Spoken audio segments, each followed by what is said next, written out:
No one knew her name. No one noticed her beyond the silver tray in her hands. But before the night ended, the woman serving champagne would change everything, without raising her voice. A story about grace under arrogance, about a waitress who taught the rich the meaning of dignity. The Alhambra Hotel shimmered like a palace that night. Golden chandeliers floated above the ballroom, their light spilling over polished marble floors and white linen tables. Waiters in crisp uniforms glided between guests with trays of champagne. Laughter, soft music, and the clinking of crystal filled the air, the kind of night built for the wealthy. At the center of it all stood Vivienne Delacroix. Her blue sapphire gown caught the light like water, glowing each time she moved. Diamonds circled her neck, and her silver heels clicked with confidence across the floor. Cameras flashed. People turned. Vivienne didn't just enter a room. She owned it. She lived for nights like these. Every compliment, every glance reminded her that she was untouchable. Across the room, moving quietly among the crowd, was Amira. Her black and white waitress uniform fit neatly, her hair tied in a simple bun. She carried a silver tray with steady hands, her steps soft and careful. No one looked at her twice. To them she was invisible, just another face among the staff. But her calm eyes held something deeper, something that didn't belong to this glittering world of pride and noise. "Watch the edge," a guest murmured as she passed. "Yes, ma'am," Amira answered, her voice low and polite. She kept her eyes lowered, but now and then they lifted, to the chandeliers, to the mirrored walls, to the people laughing without worry. It wasn't envy in her eyes. It was quiet knowing, like she understood something they didn't. At the main table, Vivienne laughed, surrounded by admirers. Her voice carried easily across the music. "I swear, these people would scrub the floor themselves if it meant getting on my guest list," she said, her tone sharp with pride. Laughter followed. Amira passed nearby, her tray balanced perfectly, her face unreadable. For one brief moment, their worlds brushed against each other, the server and the star. Then it happened. Vivienne's designer clutch slipped from her hand.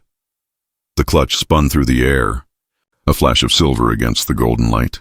Gasps rippled around the table, but before it could hit the marble, Amira moved.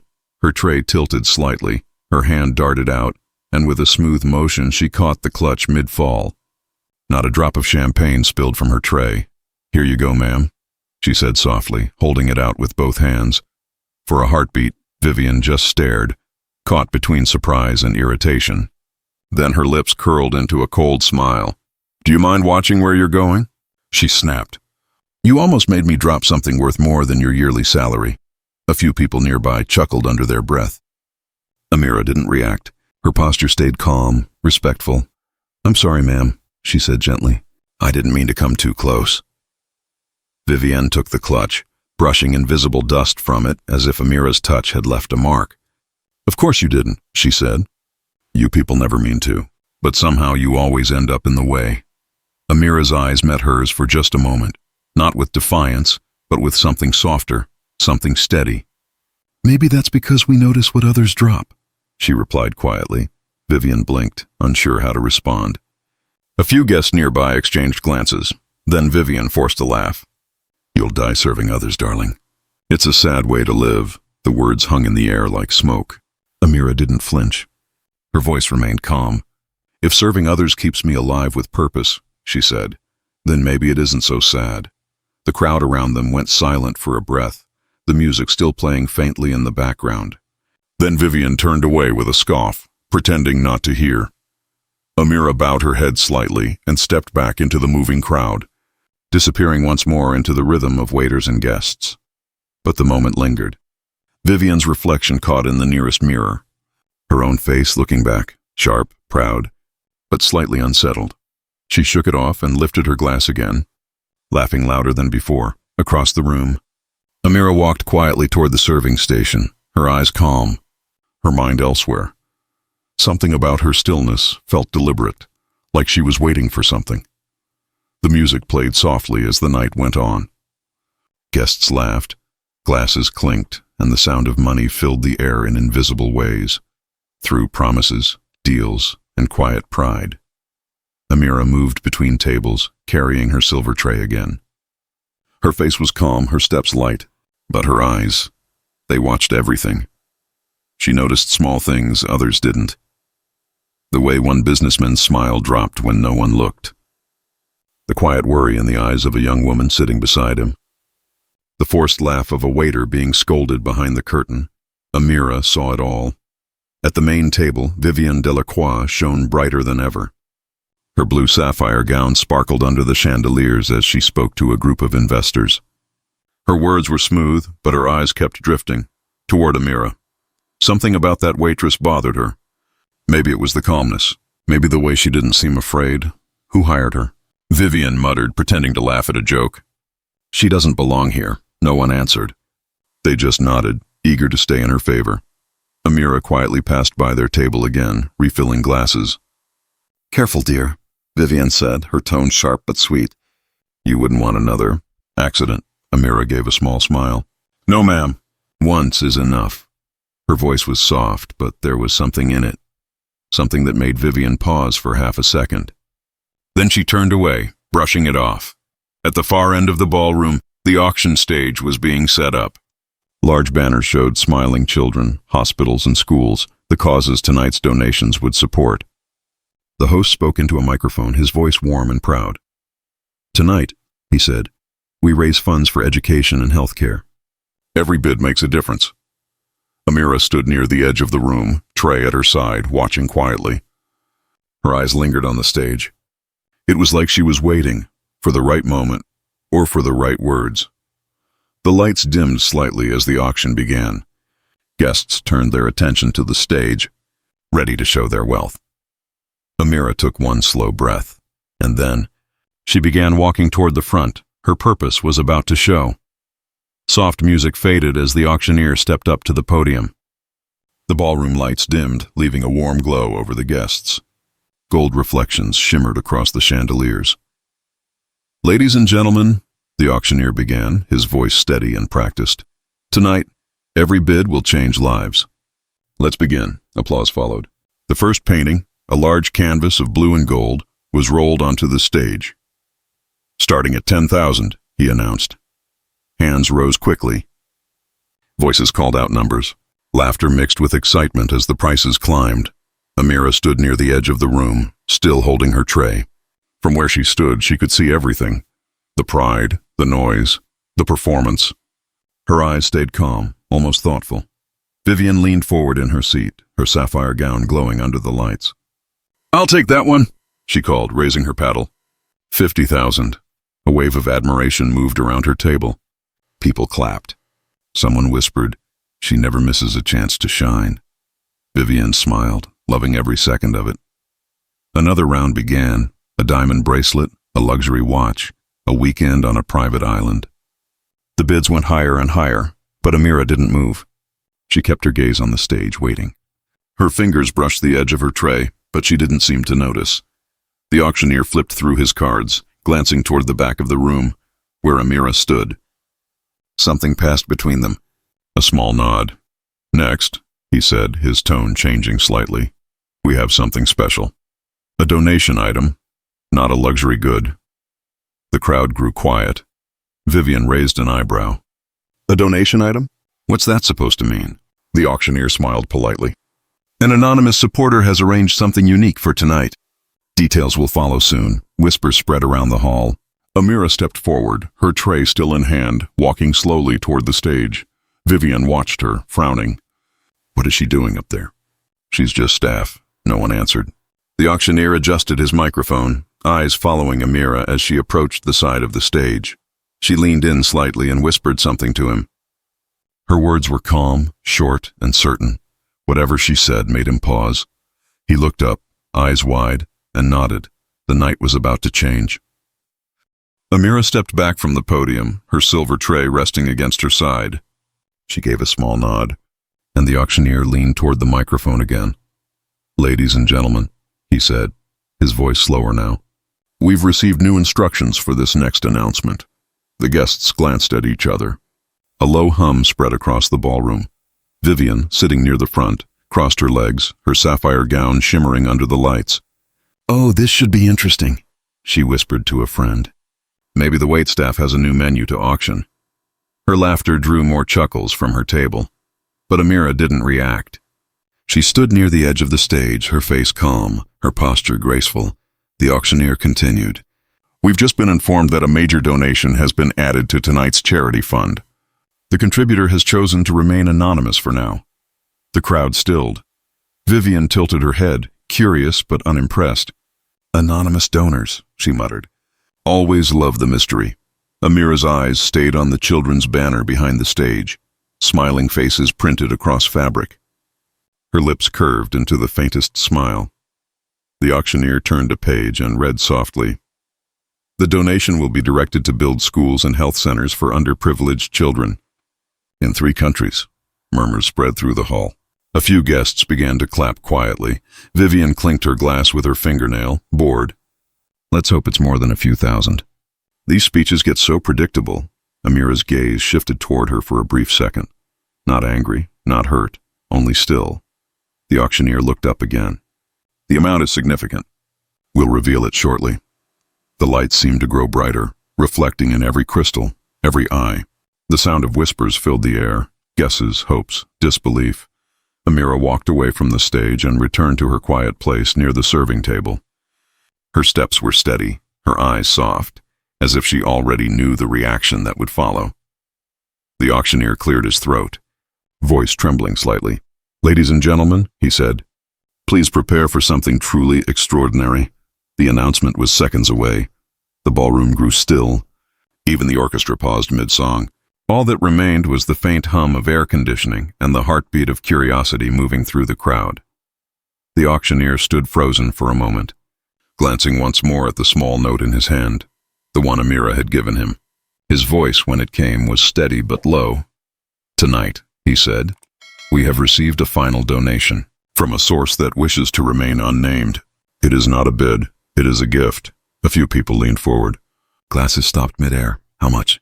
Someone whispered from the back. The auctioneer hesitated. 5. He looked down, then up again. $1 million. The room gasped. For a few seconds, no one moved. Even the chandeliers seemed to stop shimmering.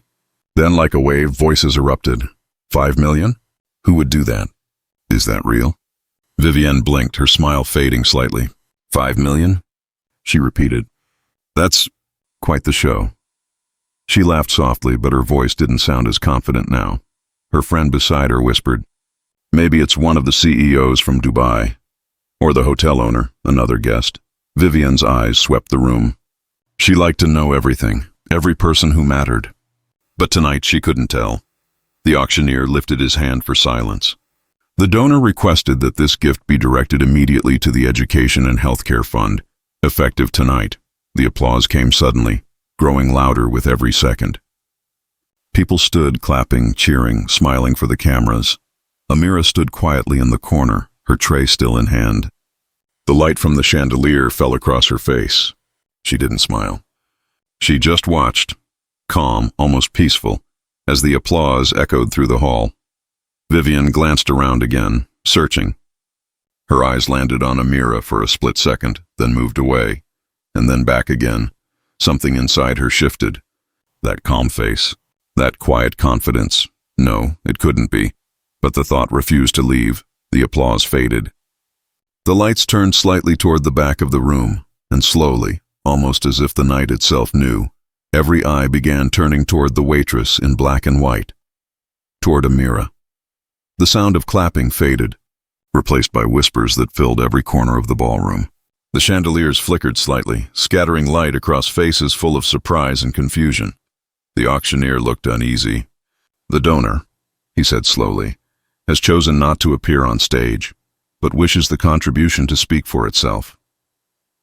More whispers, curious eyes. And then, one voice broke through. Tell us who it is, a guest called out. 5 million is no small thing. Vivienne gave a small, confident laugh. Of course, she said, her tone smooth. Someone must be looking for attention. Anonymous donations are rarely anonymous for long, but even as she spoke, her eyes kept drifting back to Amira, the quiet woman standing near the stage, tray still balanced perfectly, her expression unreadable. The auctioneer adjusted his microphone. We are asked to play a short clip before revealing the donor's message. The ballroom darkened. A screen lit up near the stage, showing images, schools under construction, children in uniforms, hospital wards being built. Then words appeared, donated by the Alma's Foundation, in honor of workers, servers, and all who serve with dignity. The crowd fell silent. Vivian frowned. The name sounded familiar. Alma's Foundation, she whispered. I've heard that somewhere. A man beside her nodded. It's one of the top philanthropic groups in the region. Their founders' donations built half the schools in northern Africa. Vivian's lips parted slightly. And the founder is... No one answered. The screen dimmed again. For a moment, all that could be heard was the soft murmur of guests, trying to make sense of what they'd just seen. Then, across the room, the hotel director hurried toward the stage, whispering something to the auctioneer. His face changed. He lifted the microphone once more, voice shaking slightly. Ladies and gentlemen, the donor is present tonight. A long pause followed. Every head turned. Vivian straightened in her seat, curiosity mixed with irritation. Well, who is it? The auctioneer cleared his throat. His eyes scanned the crowd, and then landed on her. No, not her. Behind her. On the woman still holding a tray of champagne, standing quietly under the chandelier's glow, Amira. For a long moment, no one moved. The air in the ballroom felt thick, heavy with disbelief. All eyes turned toward Amira, the woman in the plain black and white uniform, standing perfectly still under the golden chandelier. The tray in her hands caught the light, trembling just slightly from the silence that followed. The auctioneer swallowed, then spoke softly into the microphone. Ladies and gentlemen, Miss Amira Rahman, founder of the Alma's Foundation. A soft gasp swept through the room. Someone laughed nervously, thinking it was a mistake. Another whispered, "That can't be right." Vivian froze. Her glass slipped from her fingers, shattering quietly on the marble floor. Champagne spread across the tile, sparkling like spilled gold under the chandelier's glow. Amira finally lowered her tray and placed it carefully on a nearby table. She looked up, not proudly, not smugly, just with calm dignity. Her eyes met Vivian's across the crowd. There was no anger there. Only peace. The hotel director rushed forward, bowing slightly. "Ms. Rahman," he said, his voice shaking, "we had no idea you were joining us tonight." "If we'd known," Amira smiled faintly. "It's all right. I wanted to see the event from the eyes of those who serve it." Her words settled over the room like a soft wind, quiet but impossible to ignore. Vivian stood slowly, her face pale. You're the donor?" Amira nodded once. "Yes. The Alma's Foundation approved the donation earlier this week. I only came tonight to witness where it would go, but you were..." Vivian's voice faltered. "You were serving drinks." "I was," Amira said gently. "Sometimes you learn more about people when they believe you're invisible." A murmur spread through the hall. Shock, guilt, awe. The same guests who had ignored her now couldn't look away. Vivian tried to steady her breath. Why didn't you say who you were?" Amira's eyes softened. "Because wealth doesn't always need to enter a room first. Dignity does." The words landed quietly, yet they echoed louder than any applause. The auctioneer, still standing near the microphone, found his voice. "Ladies and gentlemen," he said, "please stand for Ms. Amira Rahman, whose generosity tonight will change thousands of lives." The applause began hesitantly, then grew until it filled the entire ballroom. Vivian didn't clap. She just stood there, her reflection caught in the mirrored wall, her sapphire gown gleaming, her pride dimming. Amira gave a small bow, then looked around the hall one last time. Her eyes rested briefly on the servers at the back, those who had been overlooked all night. She smiled warmly at them, a silent nod of understanding, then she turned to leave. No drama, no speeches, just quiet grace. Vivian took a small step forward. "Miss Rahman," she called, her voice breaking slightly. Amira turned. I was wrong about you," Vivian whispered. "I'm sorry." Amira looked at her kindly. "No, Vivian," she said softly. "You were wrong about yourself." Then she walked out, past the marble columns, past the flash of cameras, leaving silence in her wake. Only the echo of grace remained. The applause faded, leaving only a hum of whispers and the faint sound of a violin tuning in the background. The chandeliers still glowed, but the air inside the ballroom had changed. The same people who had laughed earlier now sat in quiet thought. Glasses stayed untouched. Conversations dropped to murmurs. Vivian stood frozen for a long time. The sapphire gown that once made her feel powerful now felt heavier than ever. She looked toward the grand doors. Amira was gone. Only her reflection lingered in the polished marble, graceful even in absence. Her friend leaned closer. "Vivian, are you all right?" She didn't answer. Her throat tightened. The words, "You'll die serving others," replayed in her mind like a cruel echo she couldn't stop. Minutes earlier, it had been a joke. Now, it sounded like a confession. Vivian slowly walked toward the serving table where Amira's tray still rested. The silver reflected her face, tired, unsure, small. Around her, guests whispered in awe about Amira's foundation, her work, her quiet humility. "She came here as a waitress," someone said. "No security, no assistance." And she gave $5 million. Vivian touched the edge of the tray and exhaled. Her voice trembled. "She came here to remind us what service really means." The hotel manager approached her carefully. "Madame Delacroix, are you leaving?"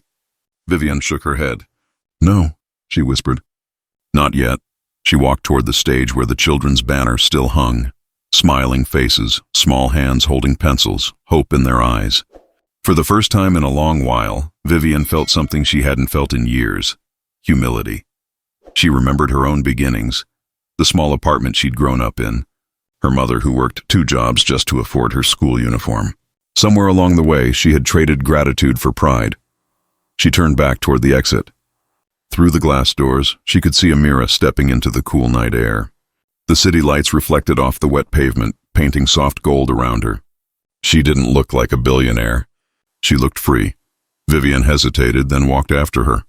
But when she reached the entrance, Amira was already getting into a modest black car. No chauffeur, no attention. Just quiet. The car door closed. The engine started, and then she was gone.